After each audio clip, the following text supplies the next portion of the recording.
In most accounts of the Battle of the Little Bighorn, George Armstrong Custer is either hailed as a tragic hero or condemned as a reckless leader. But what really transpired during those fateful hours on June 25, 1876? The Graveyard Watch offers a fresh, evidence-based perspective on Custer's infamous last stand, drawing from precise timelines, archaeological findings, and often overlooked Native American eyewitness accounts.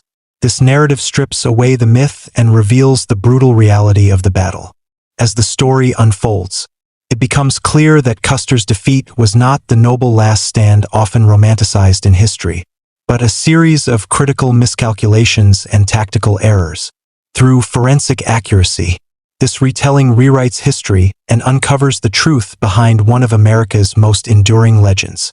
The dust settled in thick, suffocating waves over the barren hill where the remnants of Custer's battalion made their final stand. Around them, the victorious cries of Lakota, Cheyenne, and Arapaho warriors echoed through the valley, their relentless tide surging forward. It was 4:40 p.m., and the battle, which had raged for hours, was reaching its bloody conclusion.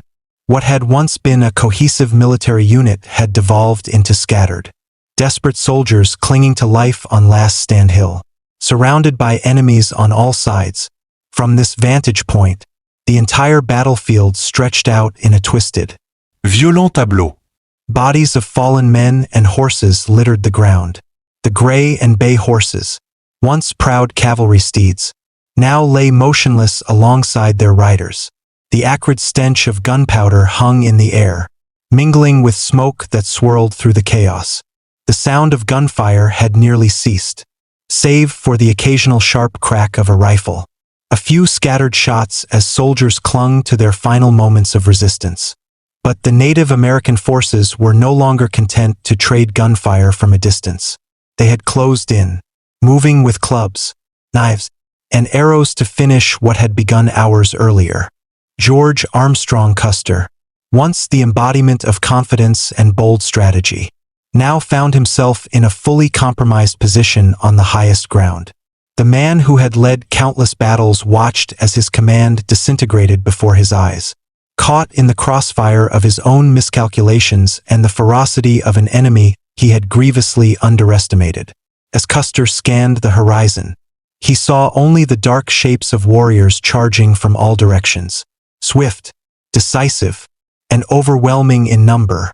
To the east, Crazy Horse, one of the most revered leaders of the Oglala Lakota, pressed forward with his warriors, cutting off any remaining escape routes. There was no more running, no more strategic withdrawals. The soldiers were pinned on all sides with only one direction left: to retreat into the deep ravines, where many would meet their grisly fate. The silence that had followed Custer's last decisions was broken by the cacophony of war's final throes: the thunder of hooves, the clash of weapons, and the guttural cries of men who knew their end was near. Among Custer's men, the desperation was palpable. Captain George Yates, commanding the remnants of Company F, had fallen back toward Custer as his men steadily lost ground. Like Custer, Yates' orders had become futile gestures, mere attempts to slow the inevitable. Some soldiers had dismounted. Others had lost their horses entirely, leaving them nowhere to run. Many had already fallen, and those who remained were forced into brutal hand-to-hand combat. The grim reality of their situation set in with every blow they dealt or received. Lieutenant Algernon Smith, leading Company E, had already been struck down. His once proud gray horse troop, recognizable by their distinct mounts, had been reduced to a broken, scattered line of men. The earlier stages of the battle had taken a devastating toll, and the sheer number of warriors who had crossed the Little Bighorn River had overwhelmed them. Smith's horses, the lifeblood of any cavalry unit, had been lost, sealing the soldiers' fate on the exposed hilltop. Down in the depths of the ravines, the scene was no better. The bodies of Company E's soldiers lay tangled in brush and rocks, their final moments no longer part of a battle but a massacre. What had begun as a defensive retreat had turned into a desperate flight into a trap. Warriors had been lying in wait, hidden in the folds of the terrain, ready to strike the moment the soldiers moved. From the warriors' vantage point, this was the culmination of a long, hard-fought day. They had defended their village, their families, and their way of life against an invader who had underestimated their strength and resolve. Many of these warriors had fought in previous battles, but this was different. This was not just about survival. It was about sending a message. The soldiers who had ventured into their land would not leave it alive. Standing Bear, a Hunkpapa Lakota warrior, was among those who charged the soldiers on Last Stand Hill. From his vantage point, he could see the soldiers faltering as the warriors made their final push. He watched as their horses bolted in panic, fleeing toward the river, only to be caught by other warriors. The soldiers, no longer fighting as a unit but as individuals, began to fall back slowly. As the warriors closed in, the soldiers broke, rushing over the hilltop in a final, futile attempt to escape. Iron Hawk, another warrior present at the battle, remembered the scene vividly. The soldiers' once shiny weapons were now dulled by dust and blood, and they had nowhere to go. Surrounded from all sides, the disciplined cavalry regiment had dissolved into chaos. Some soldiers tried to flee, while others turned to make a last stand in small groups. But there was no real stand left to make. The warriors had the advantage in numbers, mobility, and sheer will. For them, this was not just a victory. It was the fulfillment of a long-standing desire to defend their people and their land. The noise of the battle, the gunfire, the clash of weapons, the shouts and cries of men, was deafening. Yet it all seemed to blend into one as the soldiers and warriors became tangled in a grim dance of death. The dust that rose from the battlefield obscured the details of the final moments. To those who survived, the scene felt surreal, almost detached from reality. Little could be seen beyond the swirling clouds of dirt and smoke. In that chaos, the fate of Custer's battalion was sealed. As the warriors breached the remaining lines, Custer must have realized the full extent of his failure. His plans and calculations had been for nothing. The Native American forces had overwhelmed his men not just in numbers, but in spirit. They fought with a purpose that transcended mere survival. They fought to protect their people, their land, and their way of life from an invader who had underestimated their resolve. In the final moments, Custer, along with Yates and the last of their men, made one last desperate attempt to charge down the hill, hoping against all odds to break through the encirclement. It was a bold but hopeless stroke. Born of desperation, some soldiers followed, dismounted and staggering, while others remained on the hill, too exhausted or wounded to move.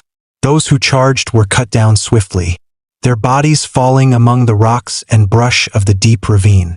With the battle's end, the myth of Custer's last stand began to take root. But the reality was far more complex, a tragic culmination of miscalculations and underestimation. The story of the Battle of the Little Bighorn remains one of America's most enduring legends. But beneath the myth lies the brutal truth of a battle lost. The soldiers who remained on Last Stand Hill met a similar grim fate. One by one, they were overwhelmed, their rifles useless at such close range, and their ammunition spent. The Lakota, Cheyenne, and Arapaho warriors moved in with clubs, knives, and arrows, finishing the fight with brutal efficiency. The battle, which had begun hours earlier with hope and confidence, had ended in total defeat. And then, there was silence. As the last of Custer's men fell, the battlefield grew eerily quiet. The warriors, having claimed their victory, began to move among the fallen soldiers, gathering weapons and horses. Others stood on the ridge, looking down at the battlefield they had conquered. The air, once thick with the sounds of combat, was now heavy with the weight of what had just occurred. The sun, beginning its slow descent toward the horizon, cast long shadows over the bodies scattered across the hill. The Battle of the Little Bighorn was over. The time was 4:40 p.m. Custer's last stand had come to its bloody conclusion, not as a heroic, glorious defense, but as a confused, desperate fight for survival. The legend of this stand would grow in the years to come. But for those who had been there, the truth was far more complex. It was a battle marked by mistakes, miscalculations, and the overwhelming strength of an enemy who fought with everything they had to protect their homeland. The day had begun with a deceptive sense of control. As the sun climbed into the clear June sky, Custer and his men moved confidently across the plains. The landscape stretched endlessly in all directions, with the Little Bighorn River snaking through the valley below, a glimmer of blue amidst the golden grasses. To the east, the distant peaks of the Bighorn Mountains stood silently, watching over the unfolding events with an air of timeless indifference. Around 1 p.m., Custer and his scouts first caught sight of the massive Native American village hidden in the valley, nestled along the riverbanks. From his elevated vantage point, Custer could see the sheer size of the camp, rows upon rows of teepees, smoke rising from cooking fires, and the movement of people going about their daily lives. But what he saw did not deter him. Instead, it sparked something familiar: confidence, or perhaps overconfidence. Custer, ever the bold and aggressive commander, believed that this was the moment he had been waiting for. His orders were clear: engage the hostile tribes, break their resistance, and force them back onto the reservations. The village was far larger than he had anticipated, but that only meant more warriors to defeat and more glory to be had. He was certain of one thing: this was an opportunity not to be missed. Custer could not have known how many warriors would rise to meet him, nor could he have imagined the fierce resistance that was about to be unleashed. From his vantage point, the village below seemed almost peaceful. The smoke drifted lazily in the wind, and there was little to suggest that an army of thousands of warriors was hidden within. The calm before the storm was deceptive. At 1:30 p.m., Custer made his first major decision of the day. His plan was to divide his forces and attack the village from multiple directions, catching the Native American warriors by surprise. He sent Major Marcus Reno with about 125 men to attack the southern end of the village, while Captain Frederick Benteen was ordered to sweep the surrounding terrain and secure the left flank. Custer, as always, would lead the main body of his force in a frontal assault from the north. To the men under his command, this division of forces seemed reckless. Custer's tendency to split his troops had been a source of concern before, but the orders were clear, and there was no room for dissent. Lieutenant Edward Godfrey, one of the officers who would later reflect on the events of the day, had reservations about the strategy. He understood the risks of dividing their already outnumbered force, but there was little to be done. Custer's will was absolute.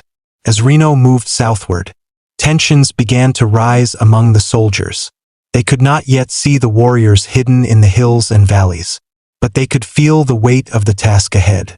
The earlier optimism, fueled by Custer's assurances of victory, was beginning to wane. In the back of their minds, many of the soldiers must have wondered just how many warriors awaited them in the village below. By 2:30 p.m., Custer and his men had positioned themselves along a ridge north of the village. From there, Custer could observe Reno's battalion as it made its approach. Everything seemed to be going according to plan. There was little movement from the village, no signs of an organized defense, no indication that the warriors were preparing for a fight. Custer believed that the element of surprise was still in his favor. What he did not know was that the village was already aware of his presence.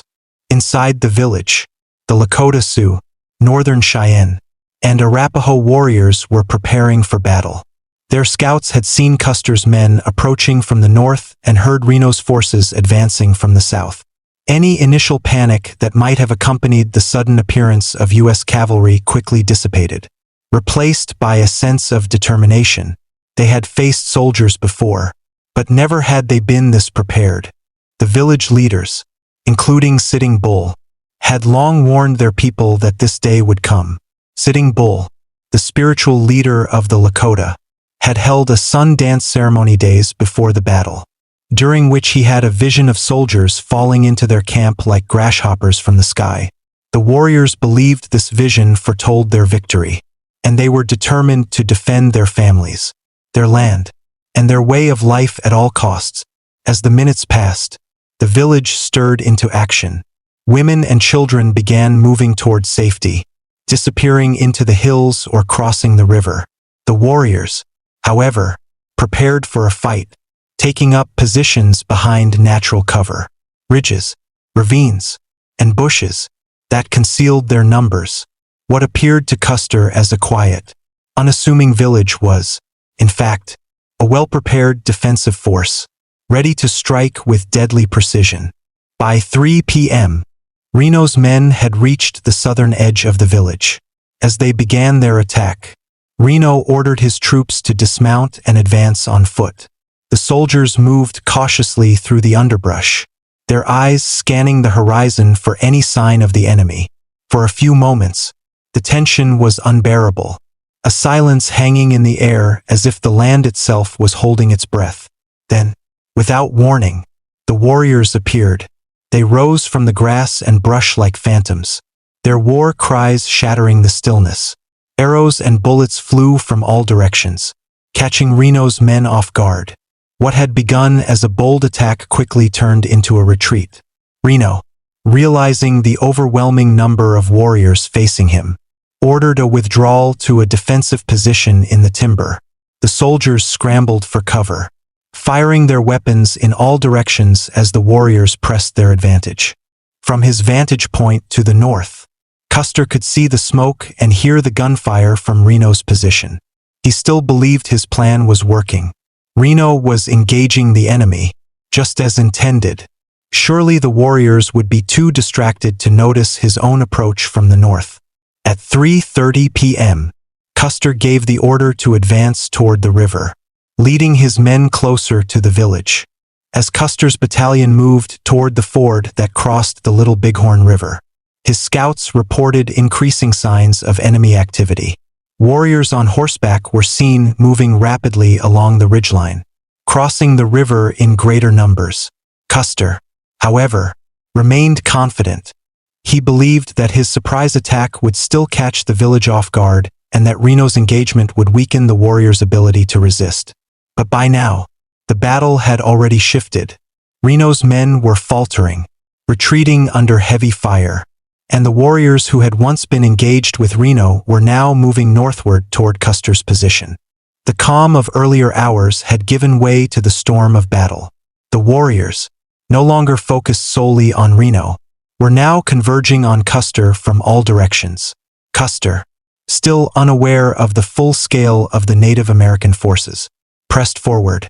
He saw warriors crossing the river and moving toward him but believed he could still outmaneuver them.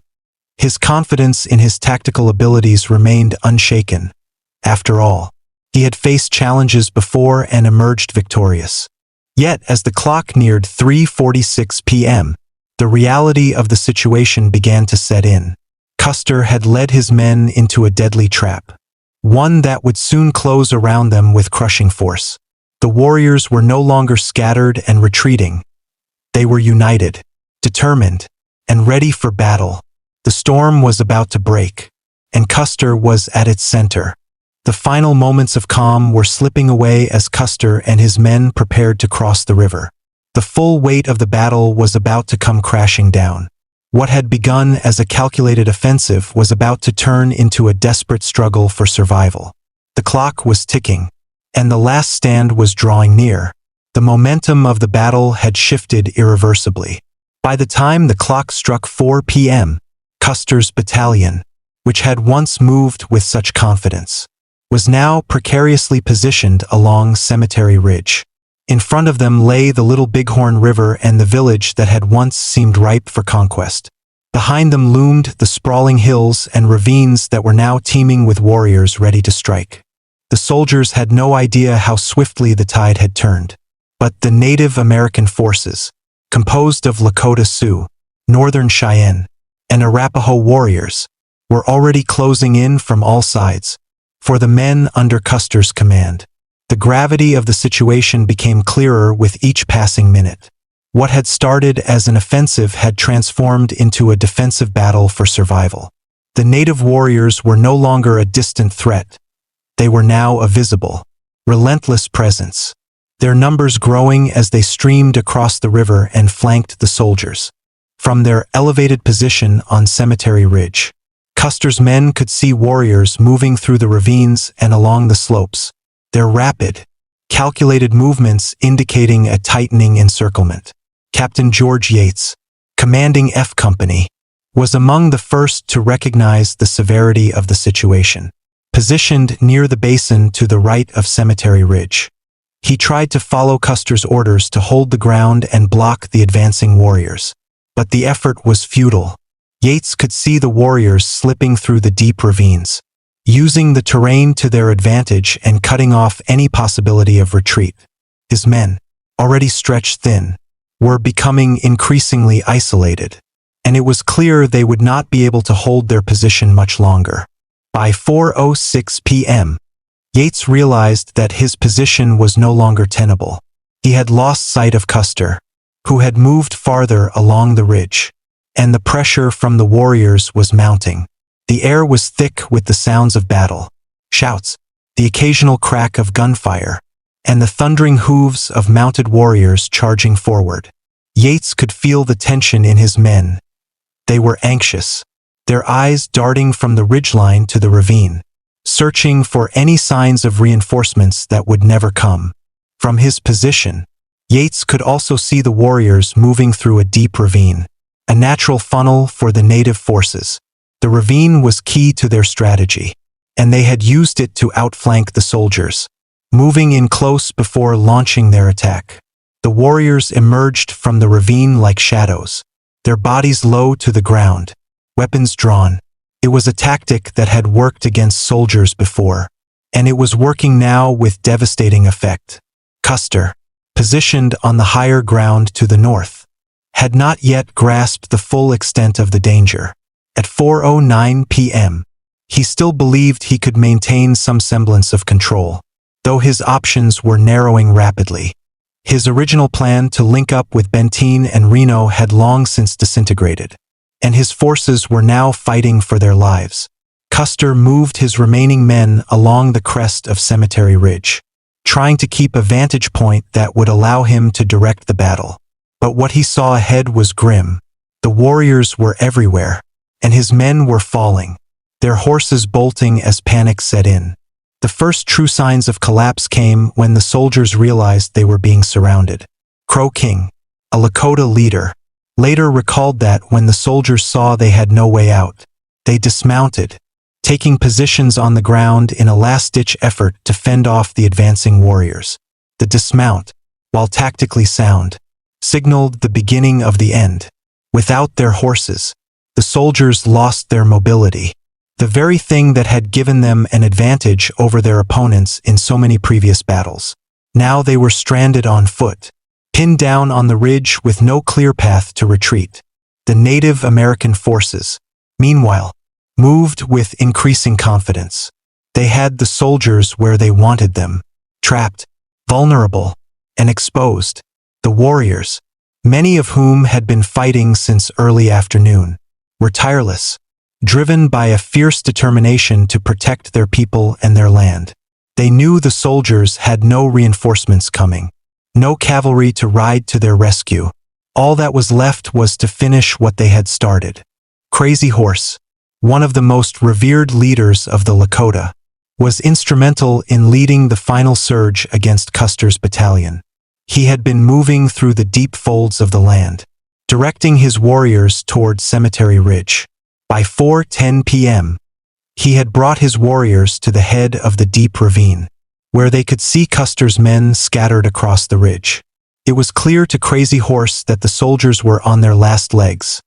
Their movements were slow, disorganized, and their gunfire sporadic.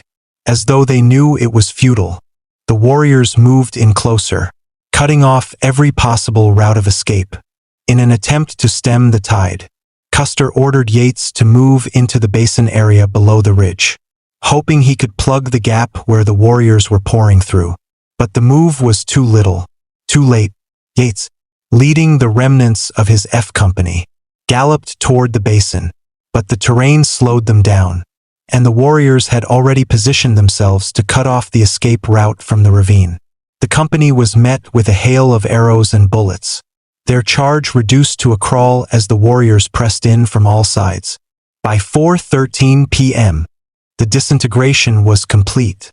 Reno's battalion, positioned farther south along the ridge, had already collapsed under the weight of the attack. His men had fought bravely, but they were no match for the warriors who had surrounded them. Reno himself had been one of the first to fall, his body later found surrounded by his men in a final doomed stand. With Reno's battalion destroyed, the warriors turned their full attention to Custer and his remaining forces on Cemetery Ridge. As Yates's company faltered, Custer's situation became even more precarious. He had hoped that Yates would be able to hold the line long enough for him to regroup. But Yates was now pinned down in the basin, cut off from the rest of the battalion. The warriors, sensing victory was near, moved with increasing speed and ferocity, pressing Custer's men back toward the higher ground of Last Stand Hill. Soldier Wolf, a native warrior who fought in the battle, later recalled the final moments of Custer's retreat. He remembered seeing the soldiers begin to give way, retreating slowly, facing front as they realized there was nowhere left to go. The soldiers were moving back toward the top of the hill, but they were no longer fighting in any coordinated fashion. They were scattered, broken into small groups, each man fighting for his life,